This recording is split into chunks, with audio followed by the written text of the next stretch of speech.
भाइयों और बहनों, क्या हो अगर हम कहें कचरा किसी चीज के अंत का नहीं बल्कि उसके नए जीवन की शुरुआत का संकेत हो सकता है।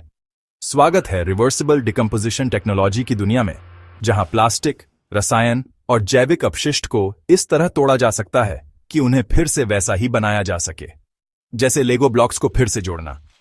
यह एक ऐसी क्रांति है जहां कुछ भी पूरी तरह से नष्ट नहीं होता बल्कि बार बार नया रूप लेता है।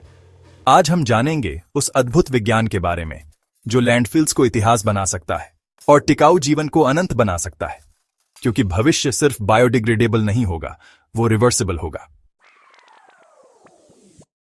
हमारा चैनल मिशन विकसित इंडिया अपने हर वीडियो में भारत को सन 2047 तक विकसित बनाने के लिए इनोवेटिव आइडिया को लेकर चर्चा करता है। आज भी इस वीडियो में रिवर्सिबल डिकम्पोजिशन टेक्नोलॉजी की चर्चा होगी। आपसे अनुरोध है कि आप वीडियो में शुरू से अंत तक बने रहें और अपना कमेंट जरूर लिखें। भाइयों और बहनों, आज दुनिया जिस पर्यावरण संकट से जूझ रही है उसमें एक अत्यंत गंभीर समस्या है, सॉयल पॉल्यूशन, यानी मृदा या मिट्टी का प्रदूषण। पुराने प्लास्टिक रैपर और पॉलिथीन को बेतरतीब ढंग से जमीन पर फेंक दिया जाता है। यह समस्या दिन ब दिन गंभीर होती जा रही है, क्योंकि प्लास्टिक और अन्य अपशिष्ट पदार्थ सैकड़ों वर्षों तक प्राकृतिक रूप से विघटित नहीं होते।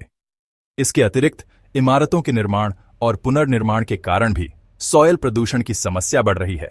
हम मिट्टी से ईंट, गारा, सीमेंट और कंक्रीट बनाते हैं। पुरानी इमारतों, मकानों, दुकानों को तोड़कर उनके कंक्रीट के टुकड़ों को जमीन में दफना देते हैं। इससे भूमि की उर्वरता घटती है, जिससे खेती योग्य भूमि कम हो जाती है। मिट्टी में प्लास्टिक और रसायनों के बढ़ते जमाव के कारण जल स्रोत भी प्रदूषित और जहरीले होते जा रहे हैं।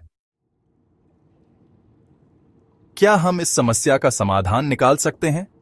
यदि हमें भूमि और पर्यावरण को बचाना है, तो हमें ऐसे इनोवेशन और वैज्ञानिक तकनीकों को विकसित करना होगा जो प्लास्टिक, पॉलिथीन और अन्य अपशिष्टों को पूरी तरह नष्ट कर सकें और उन्हें प्राकृतिक रूप में पुनः मूल रूप में परिवर्तित कर सकें। क्या हम किसी भी परिवर्तित पदार्थ को उसके मूल रूप में वापस ला सकते हैं? क्या हम जमीन में दबे प्लास्टिक और पॉलीथीन को पूरी तरह से विघटित यानी डिकम्पोज करने का एक प्रभावी तरीका विकसित कर सकते हैं? क्या हम ऐसे जैव रासायनिक तत्व यानी बायोकेमिकल कंपाउंड्स बना सकते हैं जो प्लास्टिक को तुरंत नष्ट कर दें? क्या हम मिट्टी में दबे अपशिष्टों को पुनः उपयोग में ला सकते हैं? क्या हम ऐसे इनोवेशन कर सकते हैं जिससे कंक्रीट और पुराने निर्माण सामग्री को पुनः रिसाइकिल किया जा सके, उपयोगी बनाया जा? क्या हम ऐसी बायोडिग्रेडेबल तकनीक विकसित कर सकते हैं जिससे प्लास्टिक पूरी तरह नष्ट हो जाए, मिट्टी बन जाए? यदि हम अपने शोध और अनुसंधान यानी रिसर्च एंड डेवलपमेंट के माध्यम से इस समस्या का समाधान खोजने में सफल हो जाते हैं, तो हम मिट्टी और पर्यावरण को बचाने में महत्वपूर्ण योगदान दे सकते हैं।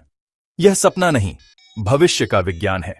अगर हम nano bio engineering, physical recycling technology और एंटी एंट्रोपिक मटेरियल कन्वर्जन जैसे क्षेत्र में शोध करें, तो यह संभव हो सकता है।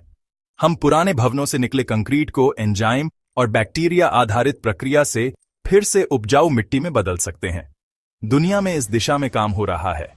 उदाहरण स्वरूप, biodegradable plastic alternatives, plant based bioplastic और अल्गी बेस्ड प्लास्टिक तेजी से विकसित हो रहे हैं।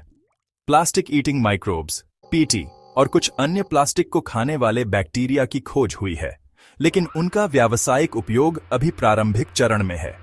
कंक्रीट रिसाइकलिंग, पुरानी इमारतों से निकले मलबे को रिसाइकल करने की प्रक्रिया कई देशों में लागू हो रही है, जैसे कि इंडिया में C&D वेस्ट रिसाइकलिंग प्लांट्स। इससे होगा क्या? शहरी कचरा कम होगा, जमीन की उर्वरता बढ़ेगी और हम कंक्रीट जंगलों से निकले टूटे फूटे कंक्रीट को फिर से मिट्टी में बदल सकेंगे। हमें इस चुनौती से निपटना जरूरी है। सॉयल प्रदूषण को खत्म करने के लिए अभी भी बहुत कुछ करना बाकी है। क्या आप इस चुनौती को स्वीकार करेंगे और नए आविष्कार की दिशा में आगे बढ़ेंगे? क्या आप मिट्टी प्रदूषण को रोकने के लिए कोई नवीन समाधान खोज सकते हैं? क्या आप इस समस्या को हल करके दुनिया को एक नया, स्वच्छ और सुरक्षित पर्यावरण दे सकते हैं? सोचिए, विचार कीजिए और इनोवेशन की दिशा में कदम बढ़ाइए। चैनल मिशन विकसित इंडिया का लक्ष्य है कि भारत के स्कूल कॉलेज में अध्ययन करने वाले छात्र, रिसर्च और डेवलपमेंट के कार्य में जुड़े हुए वैज्ञानिक इस इनोवेटिव आइडिया पर सोच विचार करें और अगर संभव हो तो इसे रिसर्च और इनोवेशन के टेबल पर ले जाएं और रिवर्सिबल डिकम्पोजिशन टेक्नोलॉजी का आविष्कार करें। अगर आपको यह वीडियो पसंद आया हो तो मैं आपसे निवेदन करता हूं, इस वीडियो को लाइक कीजिए, शेयर कीजिए और चैनल मिशन विकसित इंडिया को सब्सक्राइब कीजिए और बेल आइकॉन दबाइए। आपको बहुत बहुत धन्यवाद। जय हिंद, जय भारत।